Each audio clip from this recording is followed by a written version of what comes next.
Okay, guys, I want to talk today a little bit about the viral clip. Maybe you saw it, you probably did, of Senator Ted Cruz. A leftist clipped an 18-second portion, an 18-second video clip of Senator Ted Cruz saying that Obergefell, which is the Supreme Court ruling that legalized gay marriage, that was wrongly decided by the Supreme Court. And this 18-second clip that was cherry-picked was actually clipped from an episode of The Cloakroom, which is a Verdict Plus series that I co-host with Senator Ted Cruz. So I want to talk today a little bit about the behind the scenes of what happened with this clip and how it went so internationally, wildly viral, that even the Congress, the House of Representatives, took action on this. But before we get to that, before we get into any kind of serious business today, I want to talk about this. I want to talk about the funniest video that I have seen in a really, really long time. Of course, I'm talking about the infamous AOC. She was protesting outside the Supreme Court, protesting in favor of abortion. So remember, the whole context of this is that she's angry because she can't kill babies as often as she wants.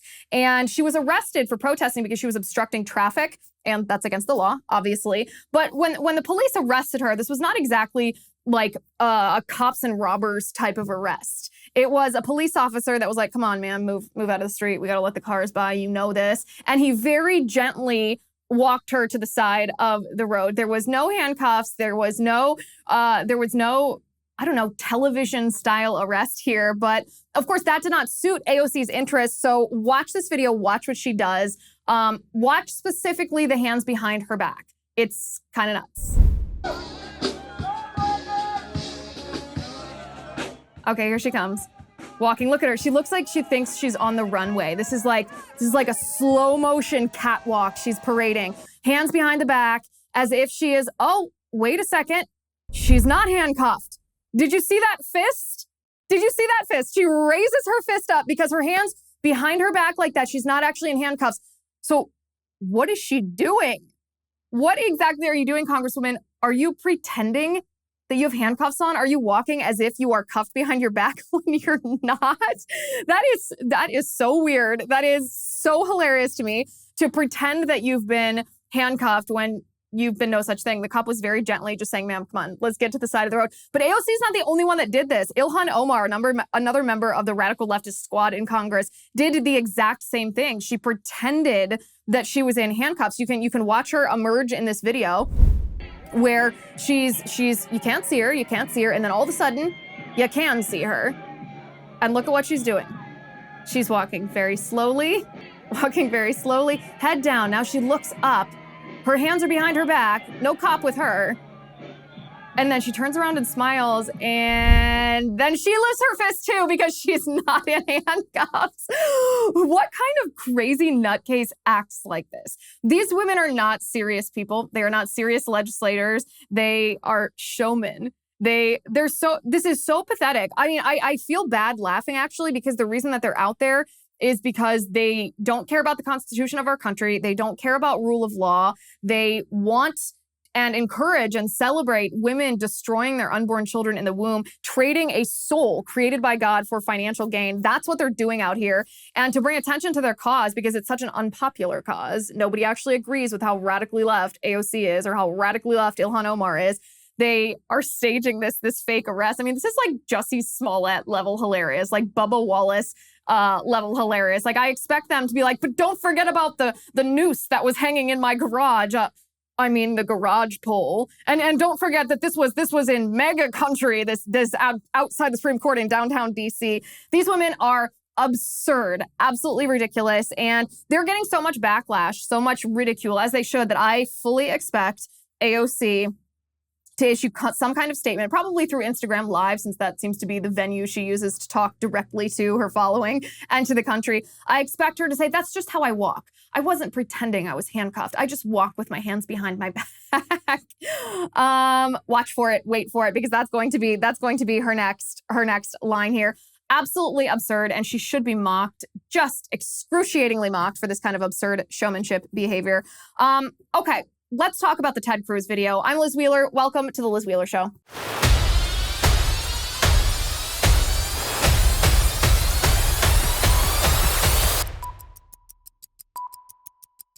Now, I like Bambi, and I think you will too, because small business owners, I have a question for you. Have you ever had an issue with employee attendance at work?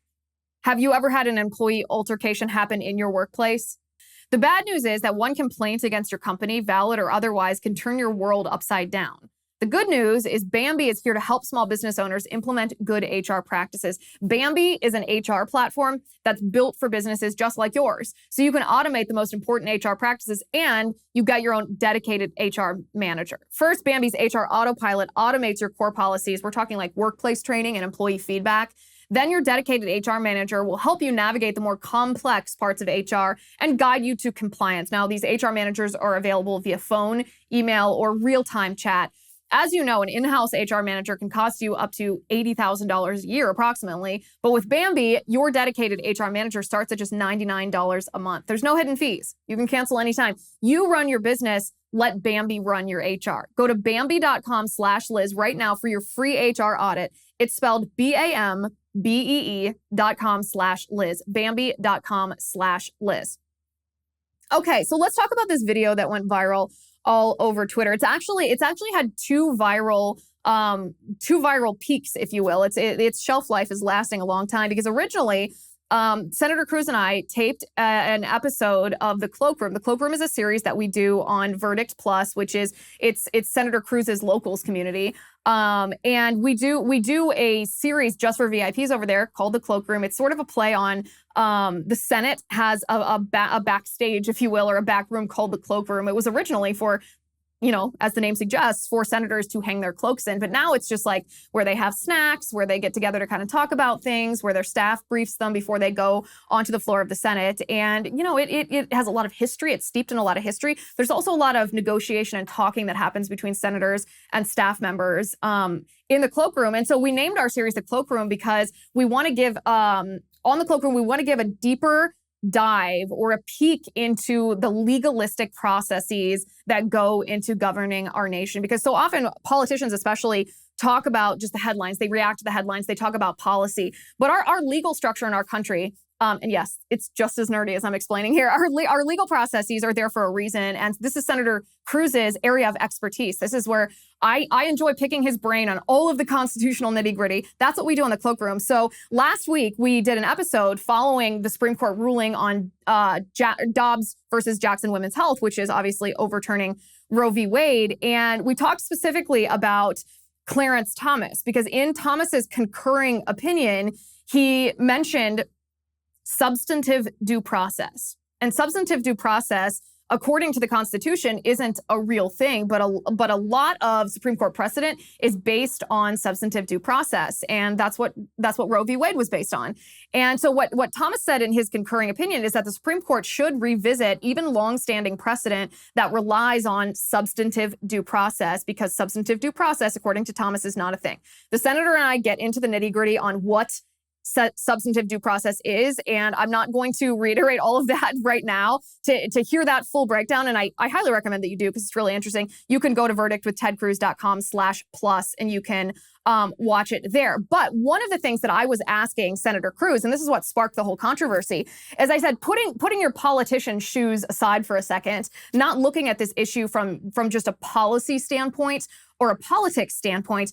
If you're looking at some of these cases that Thomas mentioned, because they rely on substantive due process, and the three cases that Thomas mentioned were Obergefell, which legalized gay marriage, and Lawrence, which prohibited states from outlawing homosexual sodomy or gay sex, basically, and then Griswold v. Connecticut, which was the Supreme Court case that allowed married couples to use birth control in our country. So very, very, very hot button cases, steeped. I mean, this is the culture war, right? These are the social issues. These are the uncomfortable topics, the topics that even some conservatives don't want to talk about.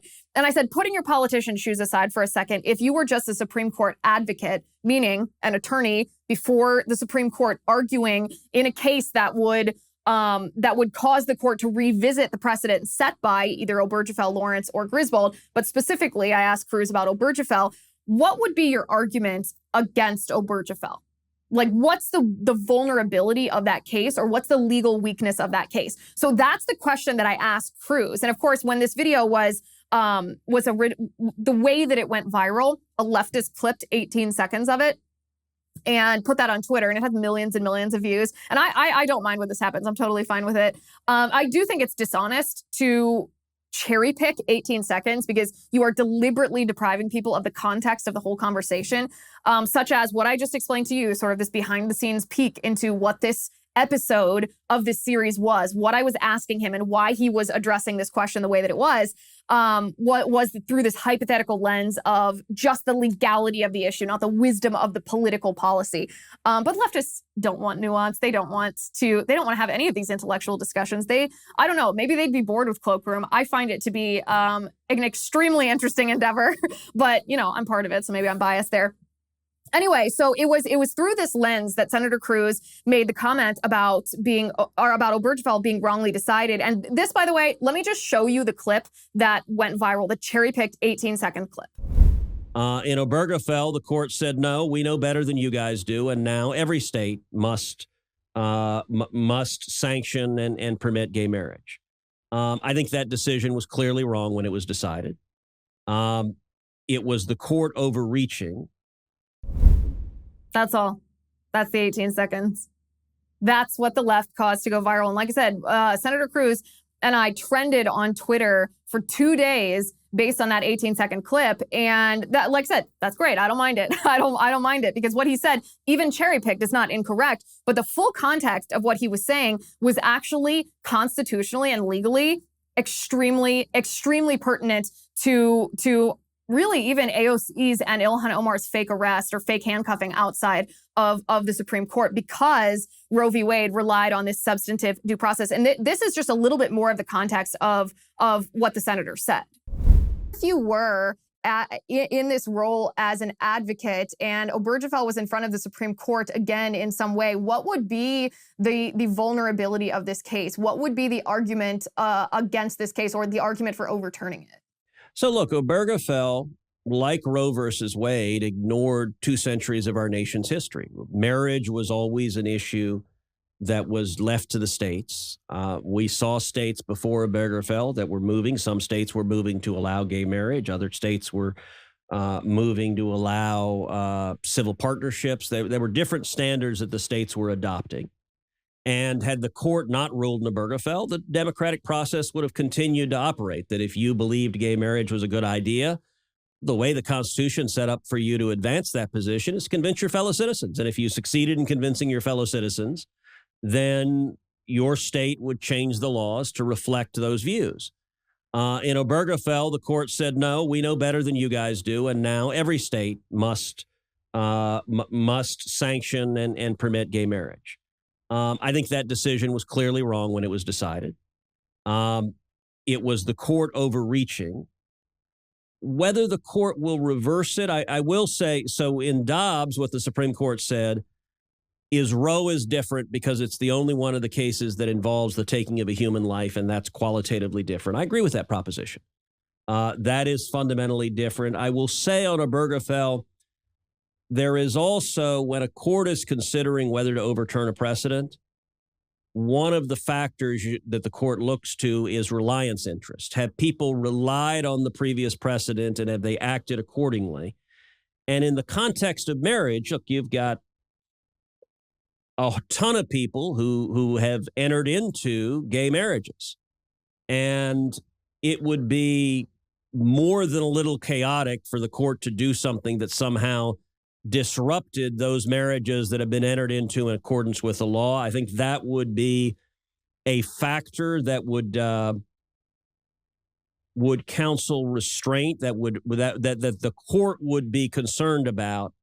But to be honest, I don't think this court has any appetite for overturning any of these decisions. So the 18 seconds, the original clip that went viral, as you can see, it's not incorrect. That is what he said, but the context is also really pertinent here. Nonetheless, this trended all over Twitter, headlines all over the world. This week on CNN, on several of their primetime shows, they talked about this, and this even elicited an act of Congress on gay marriage, which we're going to talk about in a second. But before we do that, I want to talk a little bit about why this has triggered the left so much, because this is actually not a controversial opinion. This is a legal analysis of whether a Supreme Court ruling is based on constitutional law, if it's based on if it's based on the precedent of the legal tradition in our country. And it's a philosophical discussion, actually. It's not even a discussion about the wisdom of the policy. We can talk about the wisdom of the policy of the federal government mandating that states recognize same-sex marriages. And we will talk about that in a couple minutes on this show. Just hang with us. But that's not what this discussion was. So why exactly did this trigger the left in the way that it did? Now, I like Moinkbox because they're helping keep the U.S. independent from China. 60% of U.S. pork production comes from one company owned by the Chinese. Did you like my Trump impersonation? And their hogs are given something called ractopamine, which is banned in 160 countries, fun fact, including China. Yet, you find it in your grocery aisle every day. Let me tell you, there is a better way. I'd like to tell you about Moink. Moink delivers grass-fed and grass-finished beef and lamb, pastured pork and chicken, and sustainable wild-caught Alaskan salmon straight to your door. Moink farmers farm like our grandparents did. And as a result, Moink meat tastes as it should because the family farm does it better. You choose the meat delivered in every box. You can choose from ribeyes to chicken breasts to pork chops to salmon fillets and so much more. Plus, if you want, you can cancel anytime. I love Moink because they are committed to our country, and I know you'll like it too. And my husband can attest to the fact that Moink meat tastes good. Keep American farming going by signing up at moinkbox.com/Liz right now. And if you do, you will get free filet mignon in every order for a year. That's 1 year of the best filet mignon you'll ever taste. It is for a limited time. This is spelled MOINK box.com/Liz. That's moinkbox.com/Liz. Okay, so why did this trigger the left the way that it did? Since it was a philosophical, legal discussion, it was not a political policy discussion. And the reason for that is because we, on the conservative right, I'm differentiating between the Republican Party and the conservative movement. On the conservative right, specifically, people on the religious right, so the evangelical movement in our nation, were correct about gay marriage at the time that this was a battle in our nation, whether it was at the state level before the Obergefell ruling in 2015. Those on the conservative right, particularly the religious right, warned that if government, and not just a government body, but if the Supreme Court legalized gay marriage by redefining the word marriage, which they have no authority to do, that would be the beginning of a slippery slope in our country. Now, the word slippery slope oftentimes is used as an insult. It's used, in fact, it's a logical fallacy sometimes. And the left certainly made the most of that. They accused the right of engaging in a slippery slope fallacy. But it turns out that the right who warned that gay marriage would be a slippery slope were correct. The right warned that not only would it be a slippery slope if you allow government authorities to take something that exists, something that has a definition because it simply is. It's an institution that is. In the case of marriage, it's an institution ordained by God. Whether or not you believe in God, it's an institution ordained by God. And if you allow government officials to take a word and erase the definition of that word and insert their own preferred definition and then force that on you, force you to accept that and acknowledge that and adhere to that and perhaps even celebrate it, then where does that end? That's the beginning of Marxism. If you destroy objective truth, then it gives the government the authority to do everything. It destroys the idea of rule of law. It destroys morality. It destroys right and wrong. It destroys everything. The only result of destroying objective truth is going to be tyranny and dictatorship. And the religious right, the conservative right, identified that about gay marriage because it wasn't just a matter of states on an individual basis deciding that they wanted to recognize same-sex unions or give some sort of special status to that contract between two consenting adults, which states would have absolute right to do. They could do that. People in those states would have to decide if that's a policy that they want or if they don't want. But that would be very, very different than the Supreme Court dictating that you and I redefine our definition of marriage, a definition of marriage that was not given to us by the government, a definition of marriage that was not given to the government by us, a definition that simply exists because the covenant was given to us by God. And conservatives were right about that. Conservatives were also right that legalizing gay marriage or pretending that a union or a contract between two same-sex people, defining that as marriage would lead to what we're facing right now. would lead to this transgender ideology being pushed on children in both in school settings, in corporate settings, and would lead to this this degradation of sexual morals to the point that it would put children, it would put minors at risk, that there would even be an attempt by the left, by these same lobbies, to normalize pedophilia, or to normalize the sexualization of children.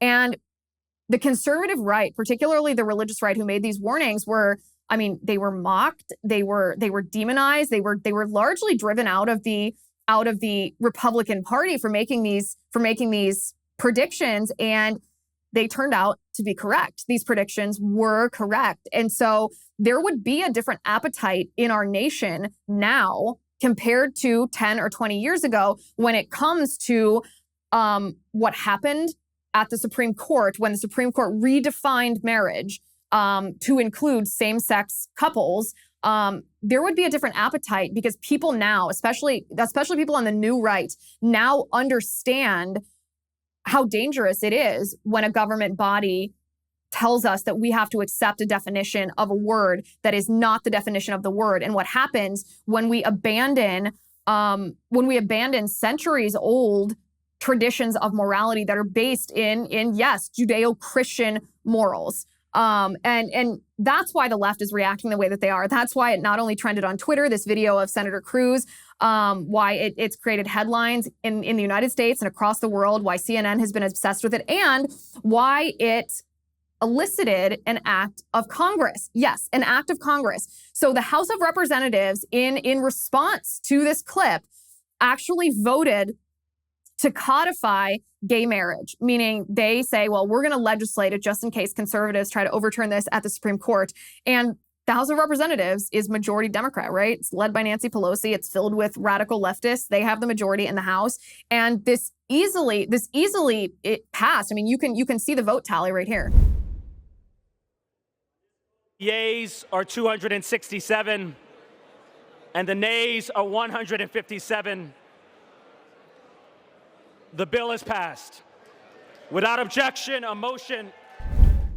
Okay, so 267 to 157. Now you might be thinking, okay, well that's not quite as big of a majority as the Democrats have in the House of Representatives. What happened? Well, what happened is 47 Republican members of Congress voted in favor of gay marriage in the House of Representatives. 47 Republicans.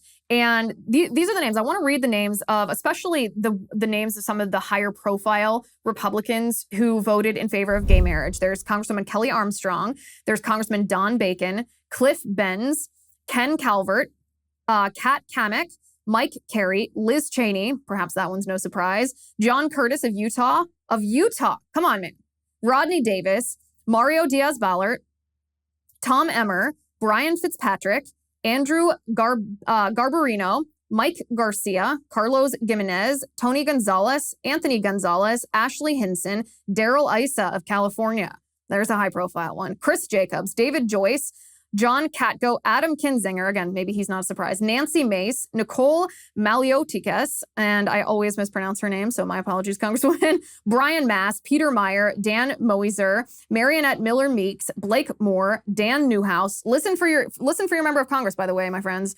Listen very closely. Blake Moore, Dan Newhouse, Jay Obernolte, Burgess Owens, Scott Perry, Tom Rice, Maria Elvira Salazar, Mike Simpson, Elise Stefanik,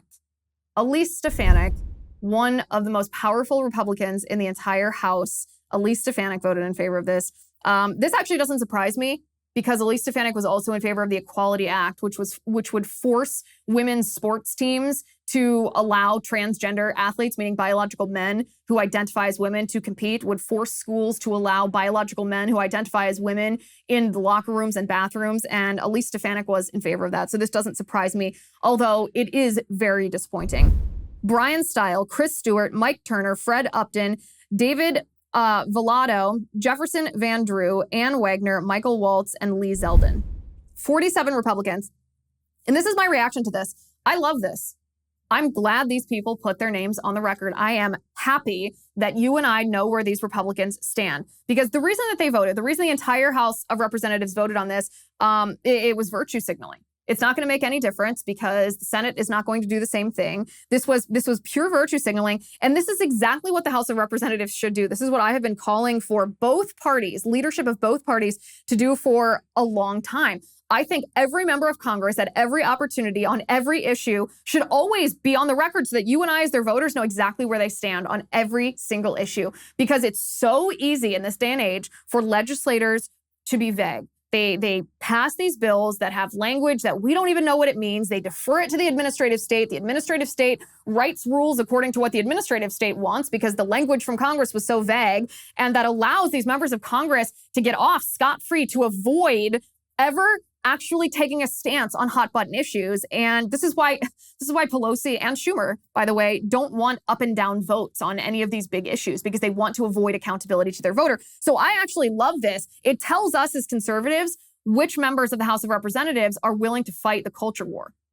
It tells us which members of the House of Representatives understand the danger of government forcing us to redefine a word that government didn't give us the definition for to begin with, that we didn't give government the definition of to begin with, that it's simply, the definition of marriage simply existed. It's a covenant ordained by God. It's not something that can be changed by an act of Congress or by a judicial fiat. Yet these Republican members of Congress don't understand how dangerous it is to allow government to do that. So I'm glad they voted on this. They're wrong. They're completely wrong. But at least we know who's on our side during these culture wars. So let's now step away from the legalistic part of this and talk a little bit about the policy. This is the part that most Republicans don't want to talk about. Let's talk about government recognizing marriage between a man and a woman, and government recognizing marriage between two men, or a union between two men, I should say, or a contract between two women, and why the government does this in the first place. Let's talk about what Republicans used to talk about, which is should the government recognize gay marriage? And if not, why not? Now, if you haven't subscribed to my show yet, could you please go do that? Could you head over to Apple Podcasts and hit the subscribe button? And obviously, please leave me 5 stars and write me a little note. Let me know what your favorite part of the show is, or what your favorite episode has been in the review section. I read those reviews. I do like to see them. A lot of you, by the way, when I asked you to go to YouTube the last time and subscribe, said I don't use YouTube, I use Rumble. Well, let me just tell you, I have a Rumble channel. We post everything on Rumble as well. So if you're not on YouTube, go over to Rumble, but make sure you subscribe to my channel. It's the Liz Wheeler Show channel on Rumble. If you are a YouTube viewer, please subscribe to my channel and hit that bell so you can get notified every time new content comes down. And I greatly appreciate it. Thank you guys for being part of this team. It is a team effort, making sure that our content is discoverable to people who need to hear the truth. Okay. So let's talk about the awkward part of this conversation. Let's talk about not just the legalistic policy, not just the Supreme Court jurisprudence when it comes to Obergefell or substantive due process. Let's talk about why the government is involved in marriage at all. Because I think a lot of conservatives, even Christians, tend to feel very libertarian about this. I actually used to feel very libertarian about this. I thought, well, it is my religious, I'm a practicing Catholic. I believe what the Catholic Church teaches, that marriage is between one man and one woman. I also believe what the Catholic Church teaches, that every person is made in the image of God and has dignity, and I treat them with respect and love, regardless of the choices that they made or are making. And I believe that, we don't live in a theocracy. I believe that any person has the right to be in a relationship with another consenting adult, regardless of their gender, and to choose to engage in sexual activity with that person, and to live with them, and to love them, and to even commit to them. I think that they have a right to do that, regardless of what my religious beliefs are about it. But that is different than marriage as ordained by God, than the covenant of marriage, and you can't redefine that. So my view politically, stemming from both my religious views and my views about how our liberty is ordered in our country, was very libertarian. That, well, I used to think I'd rather not have government even recognize marriage between one man and one woman, versus redefining marriage to include contracts or relationships that don't fit the definition of marriage. I thought, why is government involved in the business of marriage at all? Why don't people just do this on a private basis? And I realized that government has an active interest in supporting and encouraging and incentivizing marriage between one man and one woman. And the reason for that is because our governmental structure, the way that we are built in this federalist way, we are built on individual rights, we are built on a capitalist society that relies on the cultural institutions that we talk about all the time, the nuclear family and marriage and relationships. Our governmental structure cannot exist without the civil institutions being really strong. And the reason for that is because when the civil institutions are weakened or when they're abolished, those people that were supported by the civil institutions, like the nuclear family, whether it's children and parents or whether it's spouses in marriage, those people are then rendered dependent on the government. And our government is not built, the structure of our government is not built to support a massive welfare state. We're not built for a government to be big daddy government taking care of all the little children. We're built for the government to stay out of the way and for people to take care of themselves. And the absolute primary reason that government at the federal level does have an interest, a very compelling interest in incentivizing and encouraging marriage between one man and one woman is children. Now, I like Beam Organics because it does the trick when it comes to sleepless nights. Did you know that poor sleep can cause weight gain? It can cause mood issues. It can cause poor mental health and lower productivity. And that if you sleep less than 6 or 7 hours a night, it can be linked to reduced white blood cell count. Now, white blood cells are necessary to protect our body against illness and diseases. They fight viruses, bacteria, and more. And not many people realize this, but having a consistent nighttime routine is so important to your body's health. Well, let me tell you, a better tomorrow starts tonight. Introducing to you Beam Dream. Beam is the world's most innovative functional wellness brand with unique products for everything, from sleep to recovery. And today, you get a special discount available for Beam's sleep product. It's called Dream Powder. It's their best-selling healthy hot cocoa. It contains natural sleep-promoting premium ingredients. It's triple lab tested, no THC, and you wake up refreshed. 98% of people surveyed fall asleep faster when taking Beam Dream, and 99% of people experience better sleep quality. All you do, you just mix Beam Dream into hot water or milk, stir it up, and enjoy 30 minutes before bed. And if you don't love it, you can get your money back guaranteed. For a limited time, get $20 off when you go to beamorganics.com/Liz and use my promo code Liz at checkout. Okay, so the primary reason that government has an interest, a compelling interest in recognizing a relationship between man and woman, recognizing marriage as God ordained it and no other permutation of contractual relationship, regardless of what is accepted culturally or not, is because man and woman are the procreators of children. Children are necessary for the country. Children are necessary for the country to continue to live, for the next generation to take on the mantle of everything that we believe, our governmental structure, and to govern our country. They're necessary for our nation to be perpetuated into history. And without a nuclear family, without a married mom and dad, our governmental structure is not possible. The way that we are a self-governing nation where we rely on individual rights and we are not a welfare state can't happen if children are well, not produced, for one thing, but if they are not taken care of by a married mom and dad. And you can look at some of the statistics here. When you can look at some of the statistics of what happens to children when they're raised by their biological mom and dad, married, versus when they are raised by a single parent or a divorced parent or a parent with a step parent, a non-biologically related parent. And I want to read some of these statistics because they show exactly how important marriage is to our governmental structure. So 64% of children live in homes with two parents who are married. 64%. 6 out of 10 children. That means 4 out of 10 children do not. This is an all-time low in our country. You can compare this to 1960 when 88% of children lived with married parents. There has been a very big shift in our country away from kids being raised by their mom and dad. But kids that are raised by a married mom and dad are less likely to experience academic problems, social problems, emotional problems, and cognitive problems, not just when they're kids, but also as they grow up into adults. Adults that are facing either being dependent on themselves, being independent, or being dependent on the government. And if you are raised by a married mom and dad. For males, you are more likely to earn more money. And for women, you are less likely to be dependent on welfare. Each of these is a particular study done on the outcome of children based on their family structure, whether their family was intact or not. For kids that grew up with a married mom and dad, it reduces the number of teenage pregnancies and births, out of wedlock births. It increases high school graduation rate. It increases college graduation rate. And the children who were raised with a married mom and dad have a higher rate of employment as adults. Children that came from parents, mom and dad who were married, had higher scores on verbal reasoning, even as little children compared to children who came from broken families. And the health of children as well, not just the social and behavioral health, but the physical health of children is impacted by whether they have a married mom and dad. Children who live with both of their biological parents married are 20 to 35% more physically healthy than children from broken homes.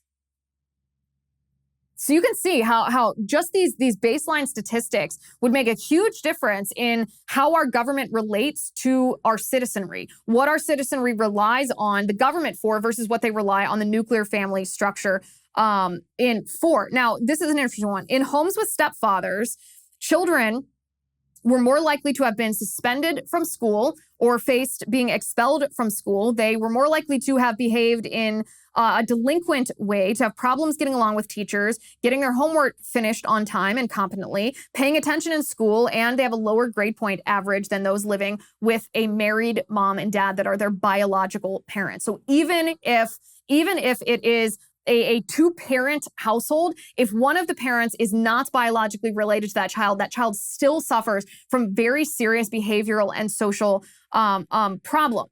Now, the biggest argument of all, this is all for the child's welfare, right? But the biggest argument of all is that children who are raised in a family where the mom and dad are married and the mom and dad are the biological parents of the child, a child has an 82% less likelihood of living in poverty.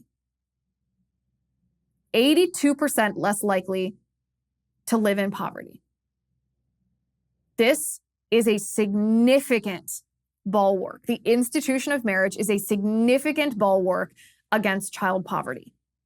In fact, it might be the single policy, political, social, or cultural, that protects children from poverty, which is of twofold benefit. Obviously, it protects the children from suffering poverty, but it also protects the governmental structures from being bowed and bent and eventually broken under the weight of caring for children who are dependent on the government instead of their family for their well-being, for their health care and their education and their food and everything. Our country, with the governmental structure that we have, limited government, enumerated rights, individual freedoms, a capitalistic free market economy, we cannot survive unless the cultural institution of the family remains intact, unless it is not only celebrated and encouraged, but actually incentivized by the government. That is the government's interest in being involved in marriage. That is government's incentive in not only recognizing marriage between one man and one woman, but making sure that the definition of marriage is not changed, that it is not degraded, that it does not evolve to match whatever happens to be the trendy cultural pressure of the time. And this is not to say that there should not be equality under the law for gay people. Of course there should. It's not saying that there should be any kind of persecution or prosecution for people who experience same-sex attraction or people who engage in same-sex relationships. They should be free to engage in that if they want. But the government, the federal government, cannot redefine marriage without significantly harming the nuclear family. And the nuclear family is critical to the longevity and the health of our republic. Now, perhaps this is why the radical left is so triggered by the conversation that I had with Senator Cruz, where he said, well, listen, Obergefell was wrongly decided from a legal standpoint, putting the wisdom of the policy aside. I mean, these are my words, not Senator Cruz's. We didn't talk about the wisdom of gay marriage as a political policy at all. But the left is so triggered by that because they understand that their assault on men, their war on women, their gender-bending ideology, their transgender indoctrination of children, that this is critical to, well, harming the longevity of our country, to tearing down our governmental institutions. I mean, this is a Herbert Marcuse type strategy to attack the civil institutions first, because without the civil institutions, the government institutions crumble. And the ultimate goal of these radical leftists is to tear down the governmental institutions. They don't like freedom. They don't like liberty. They don't like the First Amendment or the Second Amendment. They don't like the rule of law. They want Marxism.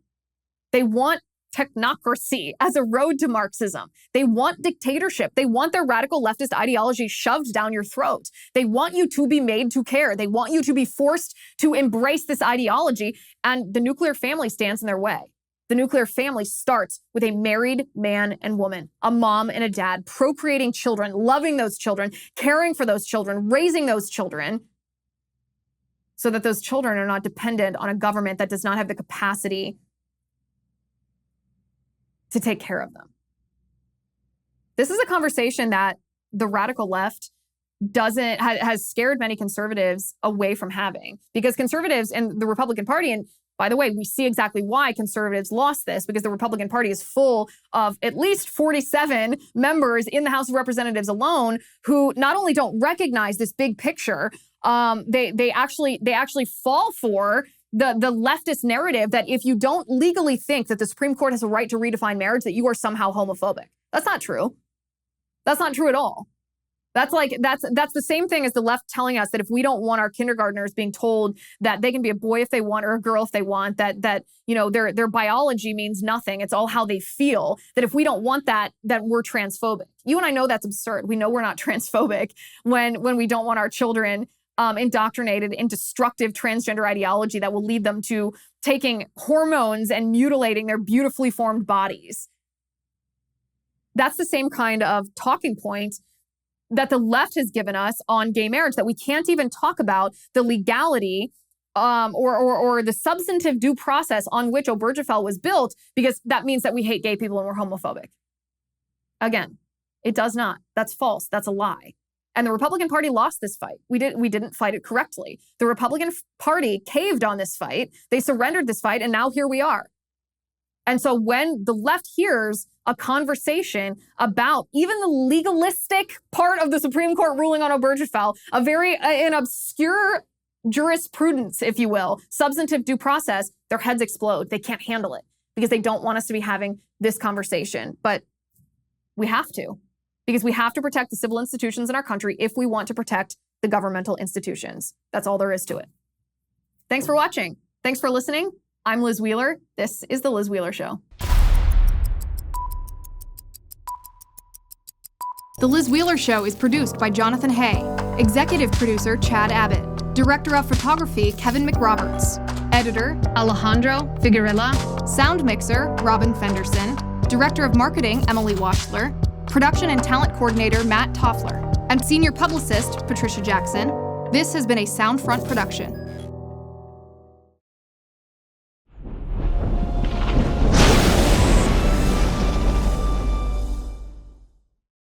If you haven't already, give this video a thumbs up, hit the subscribe button below, and ring the bell to make sure you never miss a video.